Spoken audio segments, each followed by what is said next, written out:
It is everything. जो पूरा template मुझे लगता है कि उन्होंने इलेक्शन कमीशन ऑफ इंडिया से बोरो किया। पूरा जो इलेक्शन कमीशन ऑफ इंडिया ने जो यहाँ पे रिफॉर्म्स किए हैं, कंप्लीट रिफॉर्म उन्होंने वही बातें की है। मेरे हिसाब से तो इलेक्शन कमीशन ऑफ इंडिया को बुला लेना चाहिए to conduct 2028 presidential elections of America.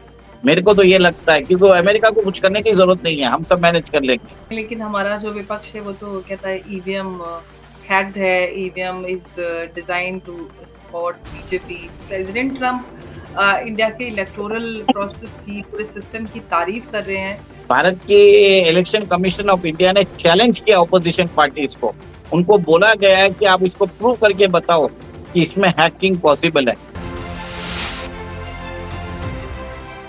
जय हिंद, नमस्कार। मैं अंबर जैदी स्वागत करती हूँ आप सबका एक बार फिर से हमारे आज के कार्यक्रम में। और आज बात करने वाले हैं प्रेसिडेंट डोनाल्ड ट्रंप के एक एग्जीक्यूटिव ऑर्डर की, जिसपे उन्होंने साइन किया है। और वो एग्जीक्यूटिव ऑर्डर है यूएस के इलेक्टोरल सिस्टम को, जो करंट या मौजूदा इलेक्टोरल सिस्टम है उसको ओवरहॉल करने का वो सिस्टम है। और उसमें उन्होंने कई सारी अहम बातें उठाई, जिसमें जो वोटर्स है या वोटों की काउंटिंग है, उन उस पूरे सिस्टम में ट्रांसपेरेंसी की बात की कही है। उसमें उन्होंने इंडिया का जो पूरा इलेक्टोरल सिस्टम है, जहाँ पर वोटर आईडी कार्ड्स और जिस तरह से वो वोटर आईडी बायोमेट्रिक से लिंक्ड है, वोटों की काउंटिंग और एक फेयर प्रोसेस करने की बात की है। साथ ही साथ ब्राजील का भी एग्जाम्पल उसमें दिया है। तो इस एग्जीक्यूटिव ऑर्डर को हम आज की चर्चा का हिस्सा बनाएंगे, क्योंकि उन्होंने इंडिया का एग्जाम्पल दिया है और जो करंट यूएस इलेक्टोरल सिस्टम है उसको ओवरहॉल करते हुए एग्जीक्यूटिव ऑर्डर साइन किया है। इस पर चर्चा करेंगे। हमारे साथ मौजूद हैं उमेश अग्रवाल जी। बहुत बहुत स्वागत है आपका। जय हिंद, नमस्कार। जय सिया राम अंबर जी। जय सिया राम। उमेश जी, डोनाल्ड ट्रंप ने इंडिया का एग्जाम्पल दिया है, जो उन्होंने नया एग्जीक्यूटिव ऑर्डर साइन किया है, जिसमें उन्होंने यूएस इलेक्शन प्रोसेस को ट्रांसपेरेंट और एक बेटर बनाने की बात कही है। इंडिया या जहां पर करोड़ों की संख्या में वोटर्स हैं, और यहाँ पर जिस तरह से वोटर आईडी बायोमेट्रिक से लिंक है, वोटों की काउंटिंग जितनी आसानी से होती है, अमेरिका में इतना ज्यादा समय लगता है। तो इस सब को देखते हुए प्रेसिडेंट ट्रंप ने इंडिया का एग्जाम्पल दिया है, साथ ही साथ ब्राजील का भी एग्जाम्पल दिया है। किस तरह से आप देख रहे हैं सब ट्रीट को? देखिए, इंडिया की पॉपुलेशन है 140 करोड़। हम्म। अमेरिका की पॉपुलेशन तकरीबन 35 करोड़ है, 1/4 the size of India. Bharat का अंदर जो इलेक्टोरल 2024 मार्च में जो लोकसभा इलेक्शन में तकरीबन 98 करोड़ वोटर्स थे, हम्म। और 2024 लोकसभा इलेक्शन में 65 to 66 करोड़ वोटर्स ने वोट किया था। Approximately twice the population of America. एक वेरी ट्रांसपेरेंट प्रोसेस है भारत का, जिसको election commission of India implement करता है। तो डोनाल्ड ट्रंप को मालूम है कि द वर्ड, जैसे ही डोनाल्ड ट्रंप ने ये बात बोल दी कि उन्होंने भारत के जो बायोमेट्रिक्स एनेबल्ड जो इलेक्टोरल प्रोसेस सिस्टम की बारे में बात किया है, ये एक तरह से US president has acknowledge the free fairness of election being conducted in India by the election commission of India. जबकि हमने देखा है कि opposition parties time and again government को बोलते रहते हैं कि भी हमारा जो इलेक्टोरल वोटिंग मशीन है, इसके हम्म। अंदर it is design to help BJP. But जब वो राज्यों में जब वो खुद जीतते हैं तब वो चुप बैठ जाते हैं। तो आप सोचिए कि अब डोनाल्ड ट्रंप ने वर्चुअली एंडोर्स कर दिया है the impartiality, neutrality and the trustworthiness of election commission of India. जो उन्होंने इश्यूज रेस किए हैं, जो अगर इस बिल में देखा जाए, जो प्रोविजन इनकॉर्पोरेट किया है, इट इज एवरीथिंग। जो पूरा टेम्पलेट मुझे लगता है कि उन्होंने इलेक्शन कमीशन ऑफ इंडिया से बोरो किया है। उन्होंने क्या बोला है कि वोटर का रजिस्ट्रेशन सिस्टम होना चाहिए, आइडेंटिटी वेरिफिकेशन होना चाहिए। भारत के अंदर आपके पास इलेक्टोरल आईडी कार्ड है। अमेरिका में क्या होता है कि it is not necessary to show your आपको जरूरी नहीं है कि आप अपनी आइडेंटिटी दिखाना जरूरी है। कुछ स्टेट्स में तो ऐसा है कि अगर आपने वो इलेक्शन आईडी कार्ड पूछ लिया, वेरिफिकेशन डॉक्यूमेंट कुछ पूछ लिया, it is considered illegal. America में क्या है, यहाँ पे इंडिया में इट इज सेंट्रलाइज। यहाँ पे जो rule election commission of India रखता है, एक नोडल एजेंसी है, तो वैसा कोई रूल अमेरिका अमेरिका में नहीं है। अमेरिका में स्टेट्स का अलग अलग स्टेट्स में अलग अलग रूल है। तो सबसे पहले उन्होंने बोल दिया कि आपको आइडेंटिटी वेरिफिकेशन कराना ज़रूरी रहेगा। इसके लिए शायद तो पासपोर्ट हो सकता है या फिर बर्थ सर्टिफ़िकेट हो सकता है। तो उसके लिए भी उस बिल में प्रावधान दिए हुए हैं अमेरिका के अंदर कि जो इश्यूइंग एजेंसी है अमेरिका की और उसकी एक्सपायरी डेट क्या है, वो भी सब उन्होंने बोला है कि ये सब काम करना पड़ेगा। Updation of electoral voter records, ये भी एक बात कही गई है। भारत में अब हमने देखा है कि बहुत बार कैंप्स लगते रहते हैं, फॉर्म 5, 6, 8 लगते रहते हैं for updation, addition and modification, deletion of electoral records. Third, America में क्या है, पोस्टल इन बैलेट है। जैसे भारत के अंदर भी आपने देखा होगा कि जो 70 साल से ऊपर से ओल्ड एज पर्सन के लिए government election commission of India एक तरह से उनके घर जाके उनका वोट लेती है। सिमिलरली अमेरिका में एक प्रोविजन है कि आप पोस्टल इन बैलेट भी दे सकते हो। भारत के अंदर भी पोस्टल बैलेट्स होते हैं, जो अपने आपने अगर देखा होगा कि आर्मी मैन होते हैं या एम्बेसीज में जो काम करते हैं, उनके लिए प्रोविजन है। But all the postal in ballets come before the election day. America में क्या होता है कि पोस्टल इन बैलेट्स आर वो रहता ही है, प्रोविजन तो रहता ही है। पोस्टल इन बैलेट्स का जो एक्सेप्टेंस है, they are accepted even after the election date. जैसे अमेरिका में 5 नवंबर को इलेक्शन हुआ था, उसकी काउंटिंग 1 डेढ़ महीने तक चली थी। क्यों मालूम है? उसके बाद भी 5 नवंबर के बाद भी वो पोस्टल इन बैलेट्स आते रहे, जिसके कारण वो लोग इसी हिसाब से गिनते रहते थे और official declaration of victory of Donald Trump बहुत डिले हो गया था, 1 डेढ़ महीना डिले हो गया था। जबकि भारत में आपने देखा होगा कि शाम के 5 बजे तक तो सारा प्रोसेस ही कंप्लीट हो जाता है। हम पूरा ये मतलब election commission of India certify कर देती है। उन्होंने एक और एक चीज़ बोला है, जो हमारे सिस्टम में है ना, वीवीपीएटी, वोटर्स एग्जैक्टली। वेरिफाएबल। हाँ, तो वो प्रोविज़न भी लाने को बोला है। तो मैं ये अगर ये बिल पढ़ रहा था, तो मुझे लग रहा था ये पूरा जो इलेक्शन कमीशन ऑफ इंडिया ने जो यहाँ पे रिफॉर्म्स किए हैं, कंप्लीट रिफॉर्म उन्होंने वही बातें की है। मेरे हिसाब से तो इलेक्शन कमीशन ऑफ इंडिया को बुला लेना चाहिए to conduct 2028 presidential elections of America. मेरे को तो ये लगता है, क्योंकि अमेरिका को कुछ करने की ज़रूरत नहीं है, हम सब मैनेज कर लेंगे। अब आप ये बात करें, लेकिन हमारा जो विपक्ष है वो तो कहता है ईवीएम हैक्ड है, EVM is design to support BJP.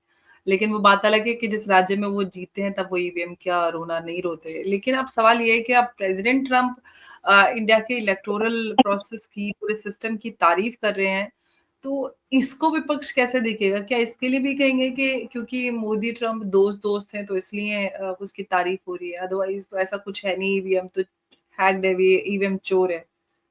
देखिए, भारत का जो ईवीएम है वो स्टैंड अलोन मशीन है, it is not connected to the internet. ठीक है। भारत के इलेक्शन कमीशन ऑफ इंडिया ने चैलेंज किया ऑपोजिशन पार्टीज को।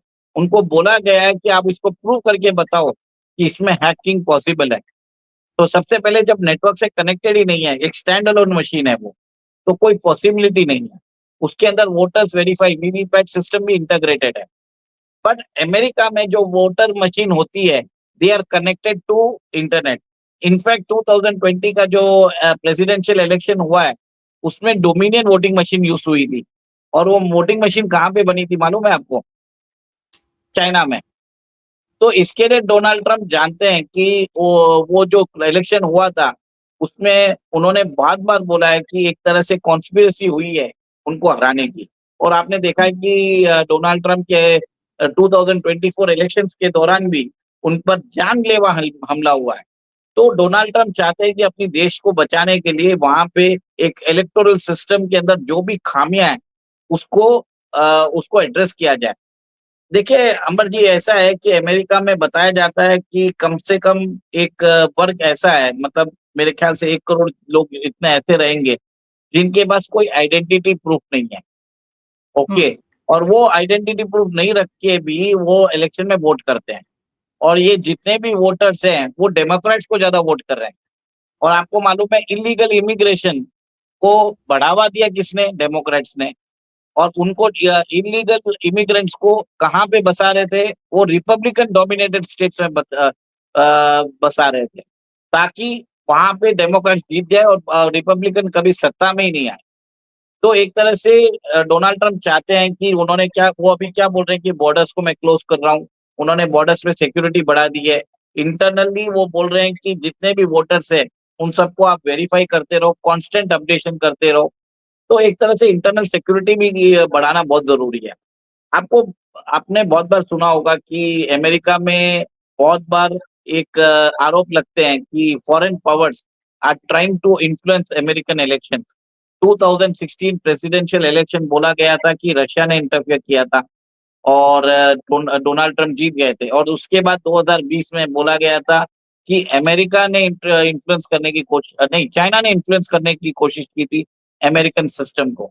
तो कहीं न कहीं और एब्सोल्युटली। 2024 में तो 3 कंट्रीज़ का नाम आया। एक तो ये रशिया, एक फिर चाइना, फिर ईरान। तो कहीं न कहीं डोनाल्ड ट्रंप को लग रहा है कि ये कॉम्प्रिहेंसिव इश्यूज़ है, इन सब के ऊपर एक तरह से कॉम्प्रिहेंसिव लॉ लाने की ज़रूरत है, और उन्होंने बोल दिया कि जो डेमोक्रेटिक स्टेट्स है, डेमोक्रेट रूल्ड स्टेट्स है, अगर वो हमारी बात नहीं मानेंगे, तो मैं आपकी फंडिंग कम कर दूँगा। देखिए, अब जो ये है, ये प्रोसेस, ये एक बहुत बड़ा लीगल बैटल हो जाएगा, इसके ऊपर डिबेट चलेगा, डिस्कशन चलेगा, प्रिवेसी की राइट हुँ, होगी, और वहाँ पे जो जजेस हैं, वो डोनाल्ड ट्रंप का जो ये एग्जीक्यूटिव ऑर्डर है, उसको निरस्त करने की कोशिश करेंगे। तो डोनाल्ड ट्रंप भी छोड़ने वाले नहीं हैं, और वो भी चाहेंगे कि देश के अंदर एक कॉम्प्रिहेंसिव ओवरहॉलिंग हो इलेक्टोरल सिस्टम का, जिसके अंदर only American citizen should be able to vote. ऐसा नहीं है कि कोई भी मेक्सिकन आ जाए, कोई भी लैटिन अमेरिकन आके उनकी कंट्री में वो ऐसे ही रहता है 5-7 साल से, उसके बाद वो वोट करना चालू कर दें। इनफैक्ट 2020 प्रेसिडेंशियल इलेक्शन में एक आदमी जो 140 साल का था, वो वोट कर दी, उसने भी वोट किया था। तो कहीं न कहीं आइडेंटिटी वेरिफिकेशन भी ज़रूरी है, आइडेंटिटी वैलिडेशन भी ज़रूरी है, constant updation of electoral record ज़रूरी है, और एक तरह से वैसी मशीन्स लेके आएँ जो इंटरनेट से कनेक्टेड नहीं है, फिर बाद में वीवीपीएटी भी होना ज़रूरी है। तो मेरे मुझे तो लगता है कि उन्होंने सारा हमारा जो इलेक्टोरल प्रोसेस सिस्टम है, ऐसे कैसे कॉपी करके उसके अंदर से उन्होंने अमेरिकन इसको एक ड्राफ्ट बना के पास कर रहे हैं। Complete copy of Indian electoral systems. चलिए अच्छी बात है इंस्पिरेशन लेकर ये बदलाव प्रेज़िडेंट ट्रम्प ने उठाया है। लेकिन ये कितना आसान उनके लिए रहने वाला है, ये बहुत बड़ी बात है क्योंकि चैलेंजिंग तो बहुत होने वाला है। अब तक जो अमेरिका का इलेक्टोरल सिस्टम है, उसमें बहुत ज़्यादा चांसेस ही रहते हैं कि उसमें डिस्क्रिपेंसीज़ हो जाएँ, जिस तरह से आपने भी एग्ज़ाम्पल्स दिए।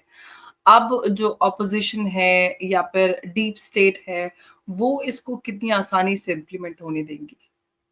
वो इम्प्लीमेंट होने ही नहीं देगा ना, क्योंकि अगर वो सही हो गया तो अमेरिकन जनता के पास वो पावर आ जाएगा।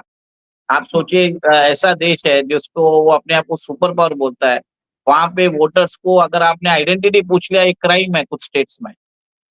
ये और एक चीज़ है, वोटिंग डे के बाद भी आप पोस्टल इन बैलेट्स आप एक्सेप्ट करते हो। तो मतलब आपको मालूम पड़ गया कि जब पोलिंग हो जाती है, आपको मालूम पड़ गया कि एक पर्टिकुलर कैंडिडेट इस स्टेट में कुछ हज़ार वोटों से पीछे पड़ रहा है, तो आप हज़ार पोस्टल इन बैलेट वोट्स आप उस समय भेज सकते हो। आप उसको मैनिपुलेट कर सकते हो। तो ये जी, सबसे बड़ा चैलेंज है। रिपब्लिकन्स तो बोल ही रहे हैं, पर डेमोक्रेट्स तो मान ही नहीं रहे हैं। डेमोक्रेट्स देखा जाए तो they are the anti Americans, वो एंटी नेशनल अमेरिकन्स है। और जो रिपब्लिकन्स है, उनको देश की सिक्योरिटी, उनको देश की आइडेंटिटी, देश के अंदर जो टैक्स पेइंग सिटीजन्स हैं, अमेरिका के बारे में सोचते हैं। तो डोनाल्ड ट्रम्प चाहते हैं कि अमेरिका का जो इंटरेस्ट है, अमेरिका का जो सिक्योरिटी जो होती है, इंटरनल सिक्योरिटी, उसको इम्प्रूव किया जाए। उसमें चाइनीज़ इन्फ्लुएंस ना कर सके, रशियन इन्फ्लुएंस नहीं कर सके, इरानियन इन्फ्लुएंस नहीं कर सकते। क्योंकि आप अमेरिका को आप बाहर से तो हरा नहीं सकते हो, तो आपको अंदर से ही करना पड़ेगा। आपको मालूम है वो जो ब्लैक लाइव मूवमेंट मैटर हुआ था 2020 में, उसमें एक तरह से प्रोपेगेंडा चलाया गया था चाइना ने। तो कहीं न जी, कहीं डोनाल्ड ट्रम्प भुक्तभोगी है, उनको मालूम है कि उसके कारण वो हार गए थे, और उनके ऊपर मैलिशियस केसेस भी फाइल हुए थे।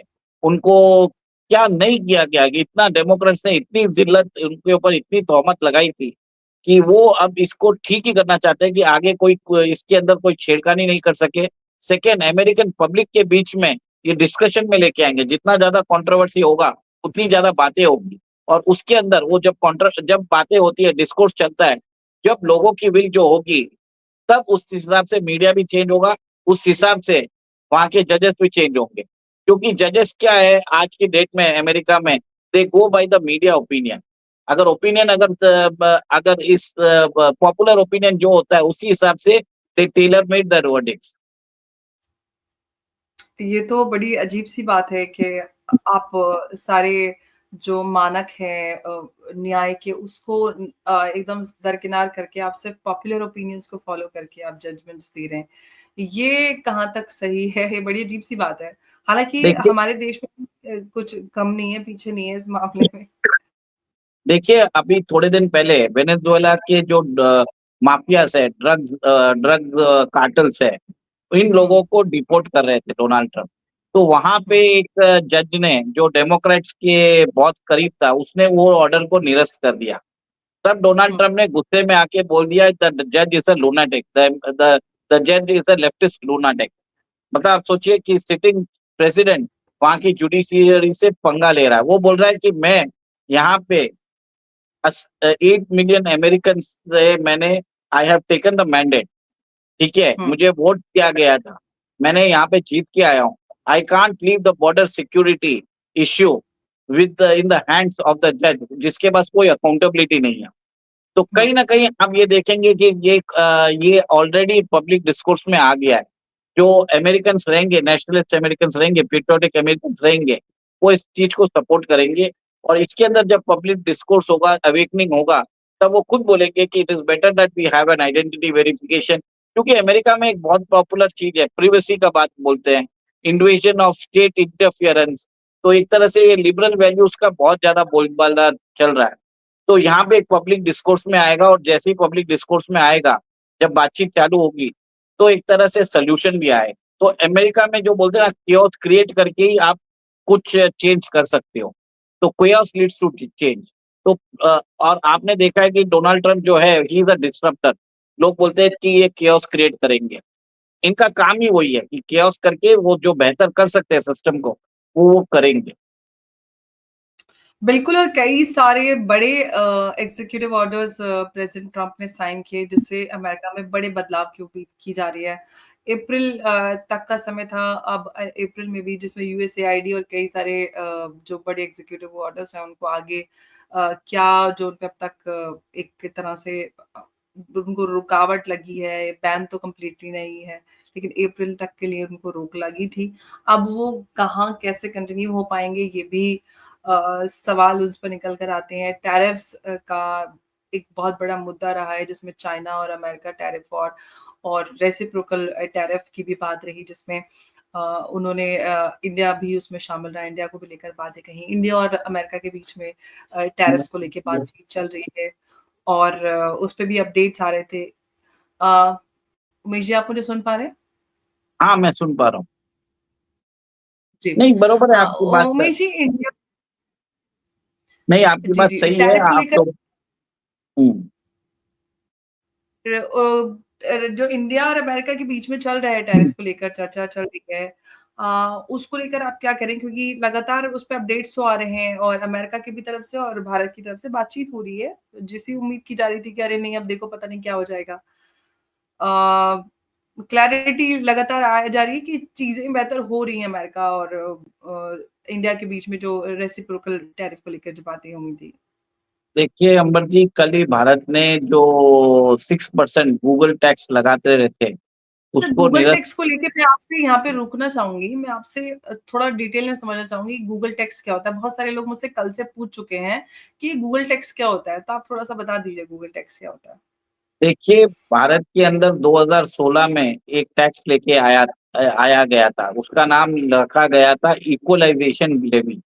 इसके अंदर ऐसा है कि भारत के अंदर जो कंज्यूमर्स डिजिटल मार्केटिंग के लिए, एडवर्टाइजिंग के लिए जो पैसा देते थे, वो डायरेक्टली पे करते थे गूगल को, फेसबुक को और सब एजेंसीज़ को। तो इन लोगों का फिजिकल ऑफिस तो होता नहीं था और भारत की कंपनीज इनके प्लेटफॉर्म यूज कर रहे थे, डिजिटल मार्केटिंग प्लेटफॉर्म यूज कर रहे थे, फेसबुक, मेटा और गूगल में, और ये लोग कोई टैक्स नहीं भर रहे थे। तो भारतीय सरकार ने क्या किया, उस समय एक रूल बना दिया, उन्होंने इक्वलाइजेशन लेवी लेके आए थे।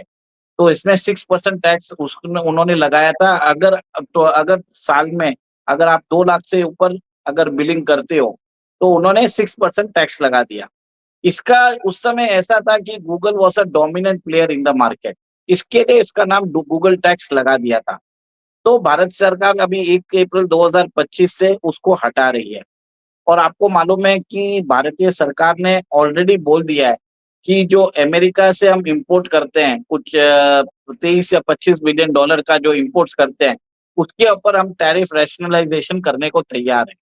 और एक तरह से वो उन्होंने बोल भी दिया है कि हम एक तरह से धीरे-धीरे आपके जो कंसर्न्स है उसको धीरे-धीरे एड्रेस करेंगे। उन्होंने बोल दिया कि हम एग्रीकल्चर प्रोडक्ट्स पे हम टैरिफ नहीं हटाएँगे, जो बेसिक एग्रीकल्चर प्रोडक्ट्स है। बट अगर बाकी देखा जाए, अगर आप बोल दीजिए dry fruits and other things, उसके ऊपर हम शायद कंसेशन दे देंगे। तो India is in a reconciliatory mode.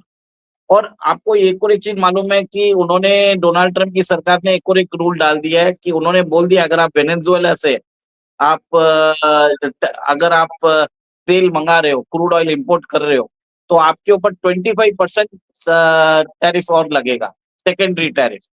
तो आपको मालूम है कि भारत अभी वेनेजुएला से क्रूड ले रहा है। भारत की बहुत सारी कंपनी जैसे आईओसी है, एमआरपीएल है और रिलायंस इंडस्ट्रीज है, वो वेनेजुएला से तेल इंपोर्ट कर रही है। और इसी के दौरान मैंने आपको अर्लियर भी बताया था कि कैसे यूएस और वेनेजुएला के बीच में डिस्प्यूट चल रहा है, जिसमें यूएस वेनेजुएला के जो वेनेजुएला के जो ड्रग कार्टेल जो अमेरिका में ऑपरेट करते हैं, उनको वापस डिपोर्ट कर रहा है और अमेरिका और वेनेजुएला उनको लेने से इनकार कर रहा है। तब उनको एल सल्वाडोर में भेजा गया। तो कहीं न कहीं एक प्रेशर डालने की कोशिश की जा रही है कि इंडिया बोले कि वेनेजुएला को कि आप डोनाल्ड ट्रम्प की बात मान जाओ।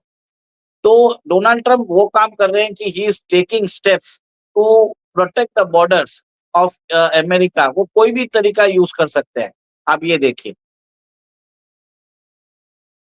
बिल्कुल और लगातार हम देख ही रहे हैं चाहे ग्रीनलैंड हो, कनाडा और ग्रीनलैंड, कनाडा को लेकर अमेरिका में एक सर्वे भी हुआ। उसमें कहा जा रहा है कि अमेरिकन्स नहीं चाहते कि वो शामिल हो मतलब 20% लोगों ने ही इस चीज़ के सपोर्ट में वोट किया है कि ये दोनों अमेरिका में शामिल हों। देखिए देखिए अमेरिका के सामने अगर अमेरिका डिसाइड कर लेगा, उसको हुँ, ग्रीनलैंड और कनाडा चाहिए, तो डोनाल्ड ट्रम्प अपने टर्म में कर भी देंगे। आपको मालूम है उषा वेंस अभी जाके आई है या जी, गई भी है ग्रीनलैंड। और ये भी उनके है साथ उनके ग्रीनलैंड भी है। हाँ, जी, और उनके साथ उनके डिफेंस सेक्रेटरी पीट हेग्सेट भी गए हुए हैं। तो और वहाँ पे वो अमेरिकन मिलिट्री बेसेस में विजिट भी किया है। तो कहीं न कहीं मुझे लग रहा है कि अमेरिकन जो बेसेस में डिप्लॉयमेंट बढ़ाया जाएगा। एक तरह से डेनमार्क को बोला जाएगा कि अगर आप चाइना से जो आपने जो भी करार किया है, उसको आप रद्द करिए। और एक तरह से अगर डेनमार्क नहीं माना, तो एक दिन अमेरिकन शिप जो वहाँ पे हैं मिलिट्री, वो डेनमार्क को सीधा ही बोल देंगी कि हमने ग्रीनलैंड अपने कब्ज़े में ले लिया है, आपका इसके ऊपर कोई कंट्रोल रहेगा नहीं। और डेनमार्क कुछ कर भी नहीं पाएगा और डेनमार्क का इतना पावर प्ले भी नहीं है, इतना इन्फ्लुएंस भी नहीं है कि वो अमेरिका को चैलेंज कर सके। रही बात कनाडा की, डेफिनिटली वो स्ट्रॉन्ग कंट्री है, 5 ईयर्स में एक मेंबर है और उसके डाइवर्स रिलेशन भी है ईयू के साथ। बट कनाडा आज सर्वाइव करता है ऑन अमेरिकन बिज़नेस।